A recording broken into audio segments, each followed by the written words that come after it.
குழந்தைகளே, வாழ்க்கையில் உண்மையான மகிழ்ச்சி எதுன்னு பார்ப்போமா? வாங்க வீடியோக்குள்ள போகலாம். ஒரு அழகான ஊரில் மது, பானு என்ற 2 தோழிகள் வாழ்ந்து வந்தனர். மதுவுக்கு ஒரு பழக்கம் இருந்தது. அவள் எப்போதும் செல்போனில் விளையாடிக் கொண்டே இருப்பாள். ஆனால் பானு நண்பர்களுடன் சேர்ந்து விளையாட மிகவும் விரும்புவாள். ஒரு நாள் செல்போன் பார்த்துக் கொண்டே நடந்ததால் மதுவை அவள் அம்மா கண்டித்தார். அழுதபடி மது பானுவிடம் வந்தாள். அதை பார்த்த பானு அவளை ஆறுதல் கூறி நொண்டி விளையாட்டை கற்றுக் கொடுக்க முடிவு செய்தாள்.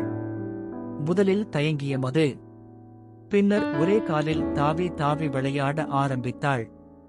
சிறிது நேரத்தில் அவள் முகத்தில் சிரிப்பு மலர்ந்தது. இது ரொம்ப ஜாலி என்று மகிழ்ந்தாள்.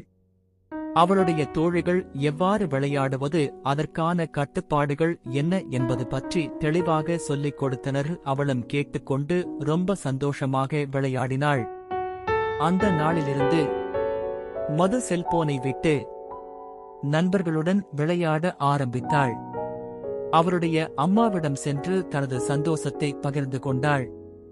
மதுவின் அம்மாவும் வெளியில் சென்று விளையாடுவதுதான் உடலுக்கு ஆரோக்கியம், நிறைய ஃப்ரெண்ட்ஸ் கிடைப்பார்கள் என்று புத்திமதி கூறினார். நண்பர்களுடன் விளையாடுவதுதான் உண்மையான மகிழ்ச்சி.